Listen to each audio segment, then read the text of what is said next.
everybody, Chad here. In this video, we're going to talk about something interesting. We're going to talk about why you feel trapped in a small town. Okay? Why you feel like you can't get out of the small town you're in. Why you feel like you can't escape from it like you're inside a scary movie. And I might talk kind of passionate. I mean, usually I don't say swear words, cuss words, bad words in a video. It might slip out of my mouth a little bit inside this video. It's not going to be anything extreme, but I just wanted to let you know, let you be aware of that, just in case you are listening to this in front of your kids and home and stuff like that, just to be upfront and honest with you. Because I really hate when people feel like their dreams are sucked out of them.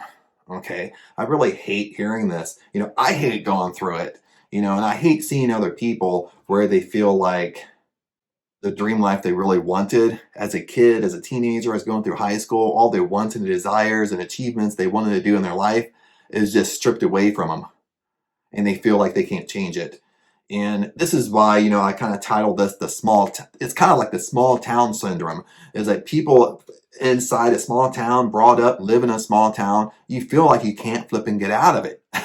You know what I mean? You feel like you're held back. You can't really do what you want to do.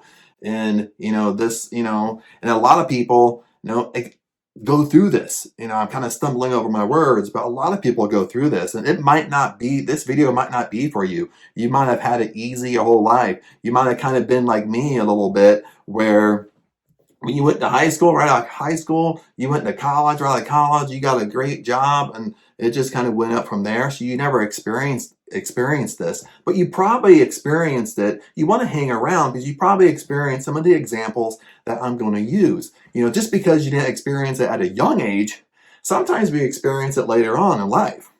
Okay, it's just like with me, I didn't really experience it at a young age, but I started experiencing it later on. Okay, then I started kind of thinking back. I'm like, oh yeah, that's true. You know what I mean? And even my background, a snapshot really, really quick, is, when I was going through high school, I was a professional athlete. I competed and trained professionally in martial arts. I trained and competed in, the state, the regionals, the nationals. I competed 3 times in the Pan Am Games. I was training to be on the Olympic team until I kind of chose to kind of retire from it and finish college because I was training 4, 5, 6, 8 hours a day for martial arts. So it kind of really conflicted with the college. So I chose to finish college and get my degree and kind of go from there. But from that, growing up, I've always kind of been an entrepreneur. I've always kind of been a person that go after what you want to do, go after your dreams, go after what you want. Because why? Because life is flipping short. Okay, you don't want to be laying on your deathbed wishing that you would have went after your dream life, went after things you want. Okay, life is a journey. Okay, yes, life can beat us up. Sometimes life can be rough. Okay, it's not going to be all, running through a flower field of pretty flowers and roses and trees and blue skies. It's not going to be all that. It's not always going to be that way. There's going to be, valleys and low times we go through and up times. It's not always going to be, going up, up, up. And sometimes this is confusing to people, that when we start talking about the law of attraction, we start talking about the law of assumption, we start talking about, just, thinking positive all the time. And, lots of times when things happen to us, it's really our perception. Okay. It's not that it's a negative or positive. It's really our perception, how we perceive it. And that's kind of how we go. That's how we make it or turn it into a positive or a negative. But let's flip back over to, why do I feel trapped in a small town? And this is something I didn't really experience, honestly, until I came back from Thailand. Lived in Thailand for a year. Before Thailand, I lived in Los Angeles for 20 years. So I came back to Ohio probably in early of 2021. And then I was kind of contemplating about moving back to Ohio, spending more time, around my family and my mom, my sister, and my brother-in-law and nephews. I've been away from them for 20 years. Yes, I've seen them from time to time and I visited, but, not close anyway, because I lived in California, like 2,300 miles away. So when I came back early 2021, I decided to go to Thailand. So when I went to Thailand, I stayed in Thailand for 1 year. Then I came back again in the middle of 2022. So in 2022, since I was coming back, besides, live off my savings or live off, some like royalties and passive income I have, is I thought, well, since I'm in a small town, I might as well get a job. And, it's not like when you're in a small town, it's not a big city. So, the job market is, of course, going to be smaller. Okay. Most of the time I'm in the tech industry or, being in, doing SEO director, digital marketing, website design, copywriting and stuff like that. So in a small town, you can kind of assume there's not going to be a ton of jobs that do that kind of stuff. Okay. If I really want to think success, you would kind of go where the job market is. If you want to make more money, go up in your career, you kind of want to go where the job market is. Okay. But that's not kind of what I want at this time, because my whole goal is to kind of be close to my family, because I've been away from them. So then I went down, registered with an agency, basically like an employment agency. And that's when I started realizing, well, they're just sticking me. There's no choice. They're just sticking me in the factories. That's the only choice, is the factory. So then when I started going inside the factory, it was like stepping back in time. Okay. Of course, I wasn't alive in the 1950s, but if I can kind of assume how it was working in the 1950s, that's how it is working in these factories. And these factories are automotive factories. Most of the time, they're making parts for Honda, parts for Jeep, parts for all types of cars.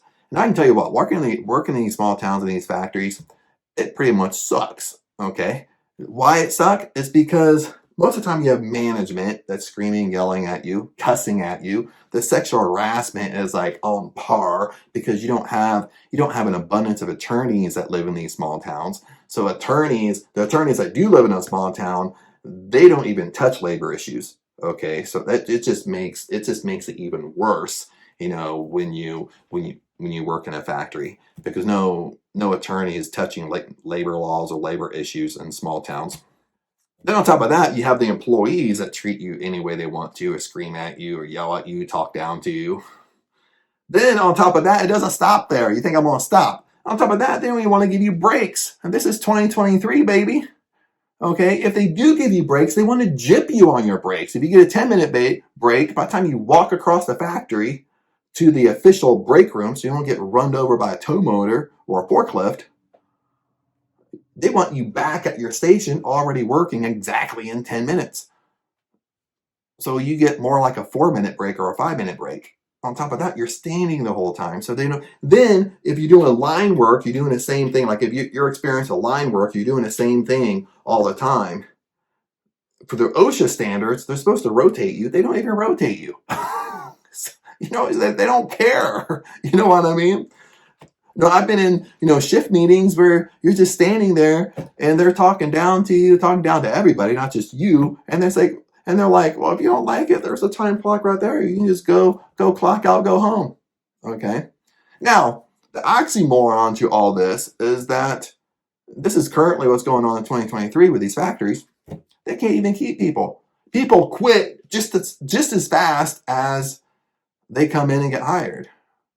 Okay, that's why all these factories now are with employment agencies. I mean, back in the day, 20 years ago, when I was later in my teens, some of these factories you couldn't even get into. Most of the time, your parents or your dad had to work at the factory, and if you wanted to work there, you had to get a referral to get in by family. But now, fast forward 20 years, they can't even keep people, because that's the mentality you're working with. And that's mentality right here. I want to say that's why you feel trapped in these small towns. Okay, these small towns are like the bucket theory. It's like the crab mentality. I told this story in one of my videos. It's a crab mentality, and this is a true story. Fishermen. Even like when I used to live in Thailand, I would see this in Thailand. I would see this, in Los Angeles too. If you go down to Long Beach. Stuff like that, where fishermen either fish for crab or lobster or whatever. This is true. When fishermen fish for crab, okay, they pull all the crab in, They pour the crab into a bucket. Okay, now it could be a pail, a big pail like this. It could be a huge one, a big pail like this kind of round that's deep. But they fill it all the way up the crab with no top on it. And you would think, logically, well, don't the crab escape? Don't they get out, walk all over the boat? You know what I mean? Get back in the water. You know what I mean? Escape for freedom. But they don't. Why? Because as the crabs at the top of this pail, as they start climbing and they start climbing out for freedom, the other crabs underneath it pull them down and keep them inside the bucket. So this is the crab mentality, okay? And it's a true story. This is what really happens. And this is what happens when you're in a small town. Okay, when you're trying to better yourself, when you're trying to go somewhere, where you have dreams and wants and desires.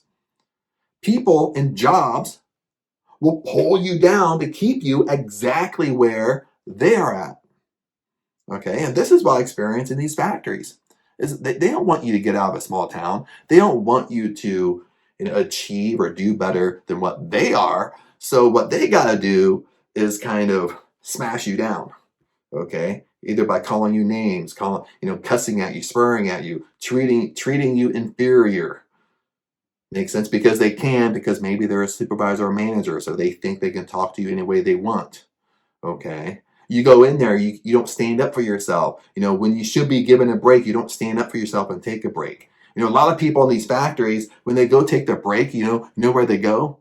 They go in the bathroom and sit on the toilet. Okay, that stuff makes you feel inferior. It's like, no, if I'm gonna take a break, I'm gonna walk my ass to the break room. I'm gonna take a break. I'm not gonna walk and hide in the bathroom on the toilet. But a lot of people do that. They take breaks or take additional breaks. That messes with your psyche. That makes you feel inferior. I mean, it really does. It's the crab mentality again. Okay, and even nowadays, I can think back. I can remember when right after high school, after I graduated, and I had the summer off, of course, and I went directly into college. And I can remember when then in the summertime of after college, I would come back to the town, family, live with my mom and dad in the summers, or have a summer job living with mom and dad. Then I would visit a couple of my friends from high school. And while I'm visiting a couple of my friends from high school, a couple other friends would come over from high school, but they didn't go to college. After college, what they did, they went directly into a factory. Factory life, because in a small town, okay, if you don't go to college or have a degree, if you're a guy, I mean, it's not the only choice you have, but for the best money, that's the only choice you have. Either you work at a factory or you work construction, something like that. But this is what I noticed, and I can remember this thinking back, that when I would get out of college, go home for the summer, go meet with them, they didn't have the same aspirations they did. I remember in high school, they weren't as excited as they used to be when I remember them in high school. It's like their dreams were sucked out of them. Like you could just tell being around them, they weren't as happy as they used to be. Okay, they were more kind of. I mean, they're young, 18, 19, 20 years old now, and they just look like their dreams and their aspirations, what they want, is kind of being slowly taken away from them. Okay, they start losing that zest for life. When I think back, I mean, they would almost be kind of like grumpy and bitter. And when I think back now, it's kind of like a sad moment, because here's my friends that when we were in high school, we all have aspirations, what we want to do, where we're going to go. Even if we were a sophomore in high school, junior, senior, you know what I mean? You're excited about life, excited about graduating, what we're going to do, only to get a job in a factory and get the life sucked out of us. Our dreams are killed. But the other sad thing is we stay in this area. Okay, we think we can't escape from it. We think we can't escape from the small town we're in. Okay, and sometimes it gets worse. The small town mentality. Okay, one of the reasons why these factories are so bad because they think they're the king of the small town. Okay, they think you don't have choice. You don't have a choice because maybe you have a mortgage now. Especially like a mortgage. Maybe you can't just quit and go somewhere. Maybe you're married and you got kids. So they know this, and that's why they treat you any way they want because they think you don't have choices. Okay. But I'm here to tell you right now, if you're in this situation, you do have choices. The thing is, once we get in that negative state, okay, we start seeing things negative. We start wanting to throw in a towel. Okay, you know how many times I wanted to throw in a fucking towel? Quit. Okay. A lot of times because I'm an entrepreneur, because entrepreneurship is hard. I'll just be frank with you. Sometimes you feel lonely. Sometimes you feel like nobody gets you. Sometimes you feel like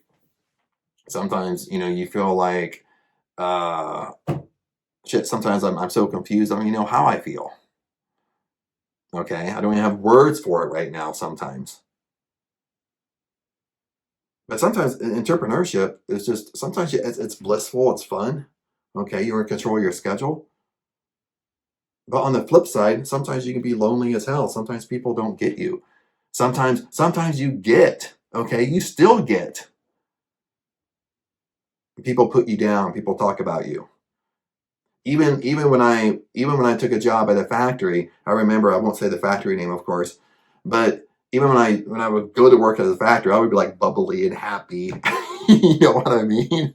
That's kind of my personality. But if people would talk to me, I would be like, oh, I just came from Thailand. But I started noticing something is when I would tell them I lived in Thailand for a year, I would think that they would be interested and be like, oh, Thailand, how did you like it there? But you know what I found is most people never even asked me about Thailand. They would just be like, you know what I mean? Because maybe I'm doing something they always wanted to do.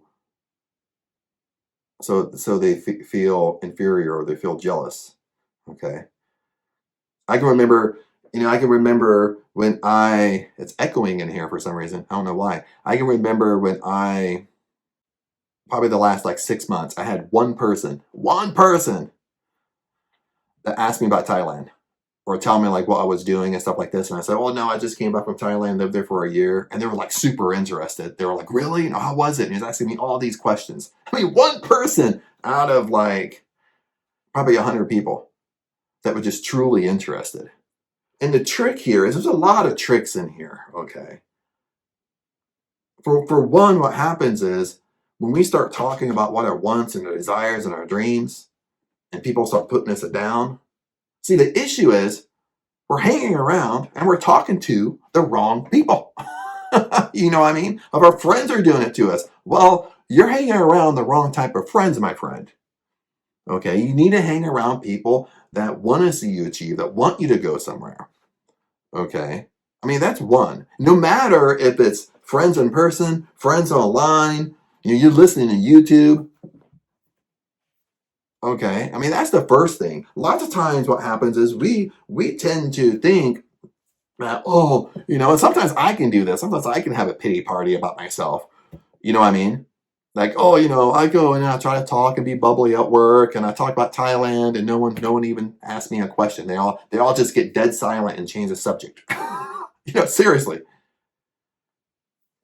And there's sometimes, depending on my mood, sometimes I can take it personal. Like, no, why don't why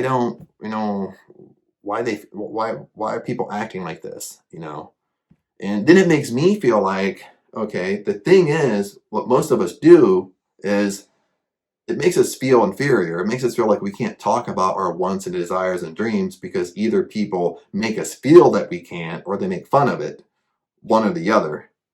But we stop doing it. We stop talking about it. We go down to their level. Okay, it's the crab mentality. They pulled us down to their level, so we're stuck at their level. Okay, that's basically what happened.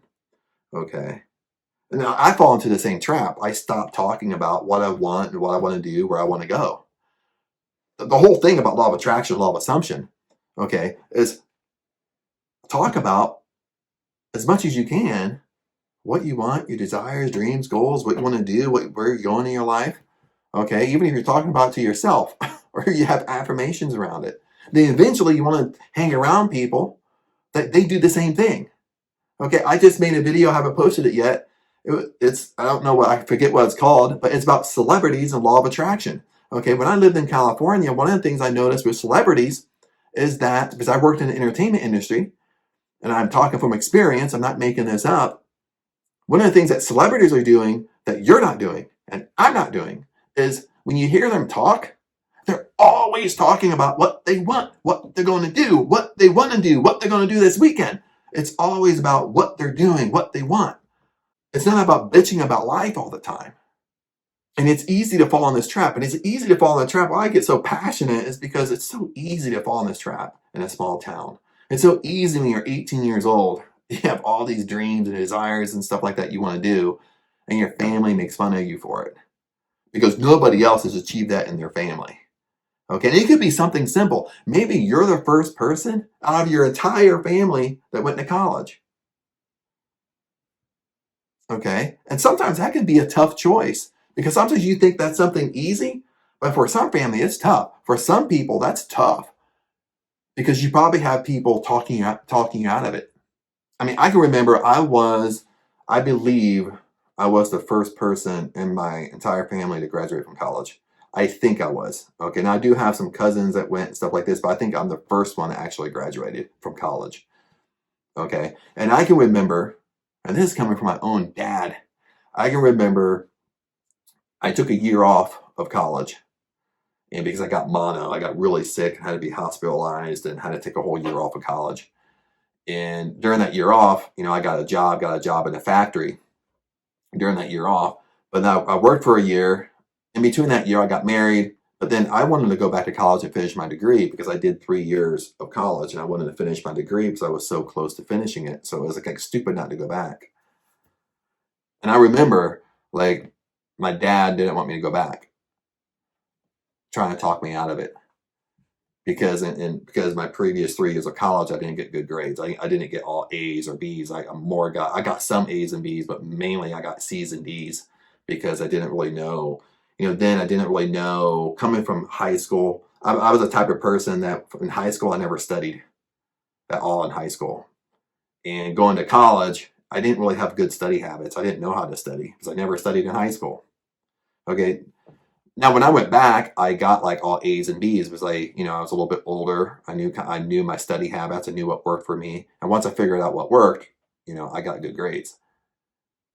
I can remember, we got in a huge argument at my aunt's because he was talking to my ex-wife now, that how I shouldn't go back to college. He's talking like this right in front of me. I shouldn't go back. Chad don't get good grades. Chad don't do this. It's a waste of time. Blah, blah, blah. This is my aspiration or a dream to finish college, and someone's pushing it down. The crab mentality, pulling you down. Then the hardest thing with this is it's coming from somebody you respect. It's coming from somebody you love. It's coming from a parent. So I didn't listen to it. Okay, I did go to college. I did finish. You know what I mean? But that's the hardest thing, is because it sounds easy, the crab mentality. It sounds easy not to listen to people. It sounds easy. You have people comment, "Oh, just don't listen to people." Okay. Sometimes they haven't experienced it themselves. Truly. Okay. Sometimes people are lucky they don't go through it. While others, they end up going through stuff like this. Sometimes they go through it really young. Sometimes they go through it later in life. Okay. And what gets tough is because it comes from people that you respect. Comes from people you look up to. It comes from parents. It comes from siblings. Maybe you're close to your sister or your brother, and it comes from them. You know what I mean? Maybe you're super close to your grandparents, and it comes from them. Okay. Sometimes later in life, you know what? It comes from your significant other or your spouse. Don't see eye to eye on something, and they're doing that crab mentality, and they're trying to push you down. A lot of times they try to push you down because they feel that you might outgrow them, outgrow the relationship. Sometimes they do it psychology wise. So let's wrap this up, okay? Now, what should we do when we're stuck in a small town? Okay, and there's different situations. Now, as you know, thinking about wealth and success, okay, you might not be able to do this. And I'm gonna give you one way. Okay, I'm gonna give you several ways. Okay, one, sometimes you gotta go where the job market is. Okay, the job market isn't in Ohio. Well, that means maybe the job market's in Arizona. Maybe the job market's in LA. Maybe the job market's in New York. Maybe the job market is in Ohio, but maybe it's in Columbus or Cleveland or Cincinnati. This is how wealthy people got wealthy, is because what they end up doing is they go where the opportunity is. Okay, they don't get tied down by a mortgage. Okay, lots of times a mortgage is a trap. You know, it's kind of like modern day slavery. Okay, if I can get you stuck into a 30-year loan, 40-year loan, you can't go anywhere. In these small towns, these factories that come in, and they come in purposely to a small town, because I do know some CEOs and some friends, personal friends that own factories. And they don't put factories in LA City. They don't put factories in the big cities. They purposely come into small towns. And the reason why they come into small towns, they told me, well, Chad, the reason why I come into small towns is because people work harder, people don't take their breaks. Okay, there's less workers' comp, there's less lawsuits, there's less labor issues. We can do what we want. We get away with a lot of stuff. It's coming from their mouth to me because we're friends. Okay, so you gotta go if you want to build wealth and success. You gotta go where the opportunity is. Okay, now part two to this is you might be thinking, well, Chad, that's great advice. Maybe if I'm 18 years old, I can do that. Okay, but I'm married, I have kids, I have a mortgage in a small town. You know, I'm around my parents, and that's maybe right. That's where you really want to be. Okay, like right now, I'm where I want to be, even though it's frustrating because I'm inside a factory town, a small town mentality. And you might be in that situation where your choice is a small town, okay, or you got other obligations where you have to be. You can't just pick up and leave. Okay, now some people can pick up and leave. Some people, you know, they talk to their spouse, whatever, and it's agreed upon, and they go. Okay, but if you're saying, Chad, I don't want to do that. Okay, what are my options if I don't want to do that? I mean, for one, is okay, you already know you're in a crab bucket. Okay, you know people's trying to pull you down. You know the job you go to, they're trying to pull you down. Okay, if you know this, right now, you can change by changing you, changing your thoughts, not let it affect you. Okay, that's why when you look at law of attraction, when you look at wealth, health, and prosperity, okay, all these exercises that we do, that's why it's so important to do these exercises. That's why it's so important to come home and have a morning routine or a bedtime routine. You don't have to have hours in these routines. Okay, your morning routine could literally be a few minutes. Your bedtime routine could literally be a few minutes. Okay, you could learn affirmations for yourself that's around your goals, that's around your intentions, and you can say throughout the day. Okay, when we talk about doing a short little meditation, I'm not talking about doing an hour meditation. I'm talking about 5 or 10 minutes just to sit down and clear your mind. Even if you're not thinking about anything, you just want to clear your mind and calm down the anxiety.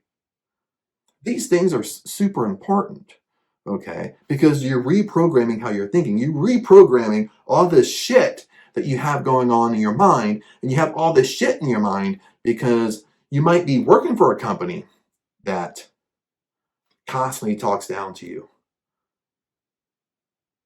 You don't want it to affect you anymore. Okay, that's one of the first. That's why it's so important to do personal development. That's why it's so important to do all these exercises, and you cater it to yourself. You cater it to your lifestyle. Okay. Number two, you might notice that there's certain friends, certain acquaintances that really bring you down. Okay, you might have to make some new friends.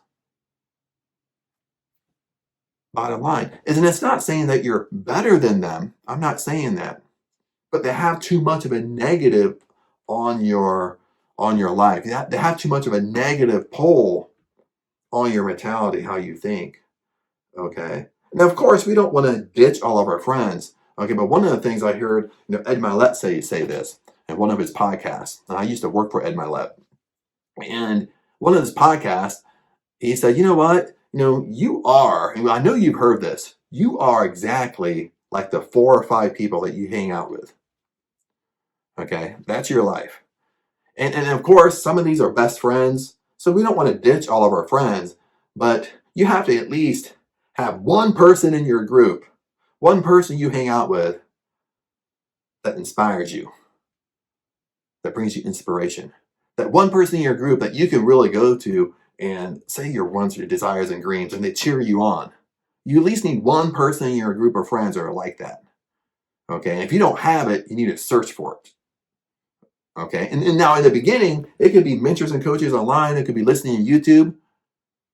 It could be a want, desire, and next thing you know, that one person shows up somewhere. Maybe it shows up at your church if you're involved with church. Maybe it shows someone gets hired at your work and you start being friends and you guys start bouncing ideas off of one another. And the third thing I want you to do is you have to start setting some boundaries. You have to slowly start standing up for yourself. Okay, and you can stand up for yourself professionally. Okay, if you go to work and people talk to you, have bosses talk anywhere they want to you. Okay, then you come home and you take it out on your spouse. We do that. I know it sounds funny. Okay, but the real issue is your supervisor that does it to you at work. You need to confront that issue professionally. Okay, you need to pull them aside and talk to them. Okay, and if that doesn't work, you need to go to the manager and pull it aside. Say, hey, look, this isn't appropriate anymore.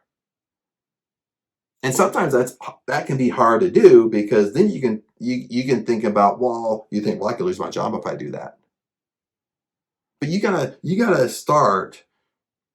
slowly start setting boundaries for yourself, because for too long you just let people cross your boundaries. You let people cross your boundaries so much that you have no boundaries. Pretty much basically what goes on. Okay, you let people talk to you any way they want to talk to you, treat you how they want to, how they want to treat you, push you around, almost like a professional bully. It's almost like when in high school you have a high school bully, but they touch you and push you, shove you, then you get in a physical fight. Okay. Then when you have a physical bully, when they get out, I like to call it professional bully now. They want to verbal abuse you. They can't physically abuse you now because they'll get arrested, but now they verbally do it. Okay, you gotta set boundaries. Boundaries are healthy. You have to set healthy boundaries for yourself. Okay, and we don't have time to get into healthy boundaries, but you gotta start setting boundaries. Because when people feel inferior, they feel like their dreams got sucked from them, it's usually because they've given up on their boundaries.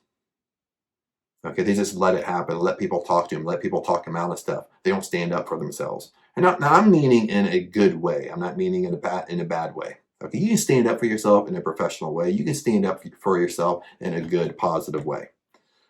But you got to start small. Maybe setting a big boundary is too much for you, but you got to start setting small little boundaries.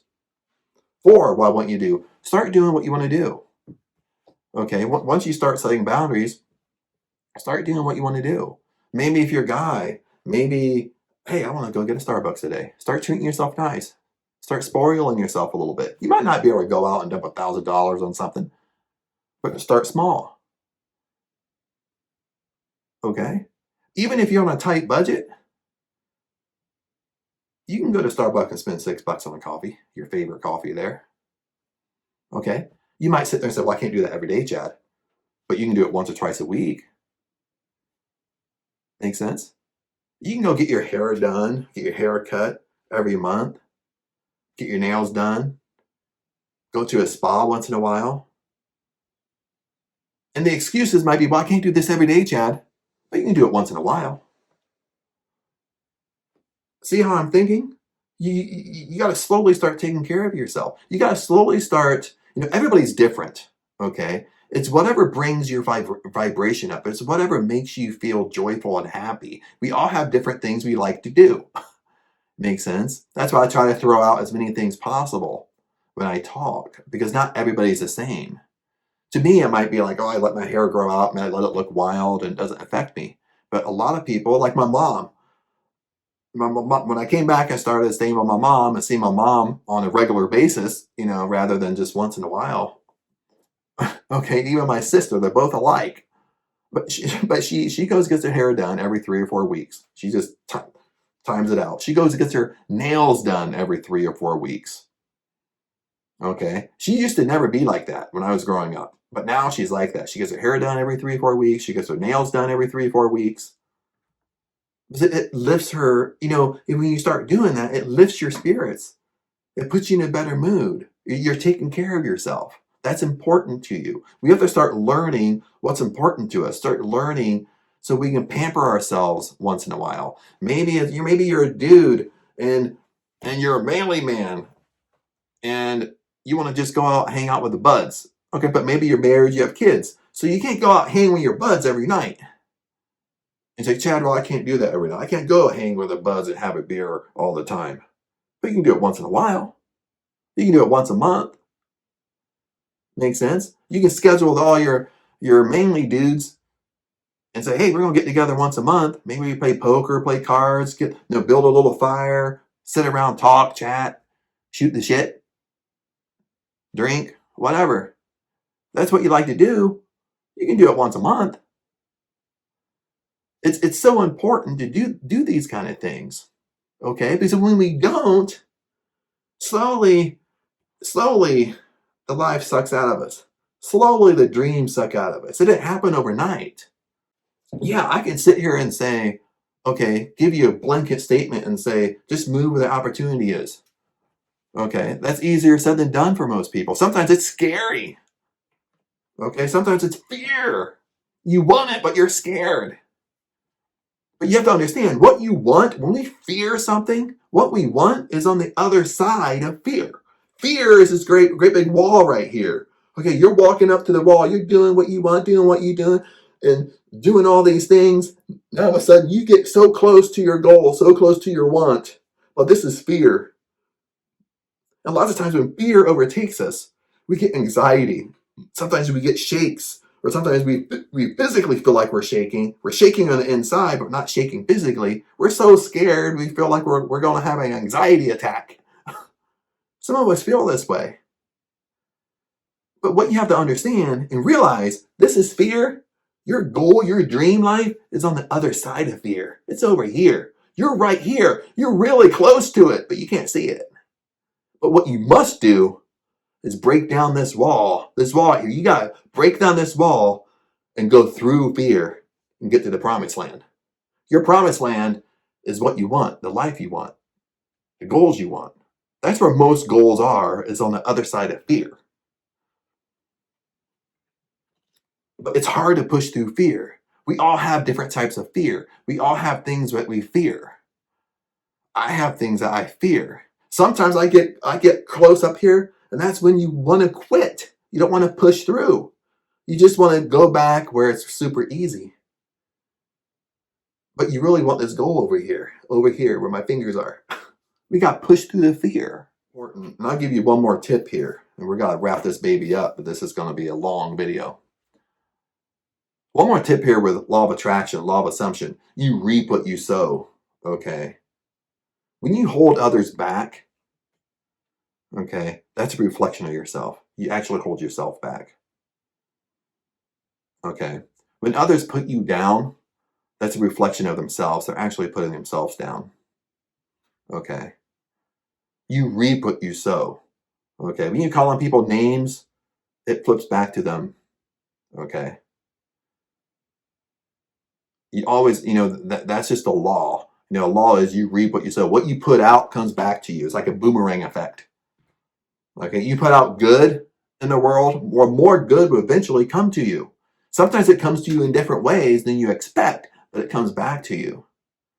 Okay, it's the same thing. You have to start thinking, when people put you down, don't make it about you. It's really about them, because that's what they're reaping. They can't achieve success because they're constantly putting people down, and it's kind of swinging back to them, and they're basically getting back what they're doing in their own life. It's a reflection of their own life. They're attracting on that level. Okay, When they're holding people back purposely, well, in their own life, they're held back. That's really what's going on in the law of attraction, law of assumption. And the more you think this way, the more you do trainings and listen to stuff, the more you start thinking, it gets easier for you. When people start holding you down, pushing you down, you start seeing it. You start kind of seeing it in a different way, and it doesn't affect you as much. It starts not affecting you the way it used to. And let me tell you this. Now, I love what Neville Goddard says.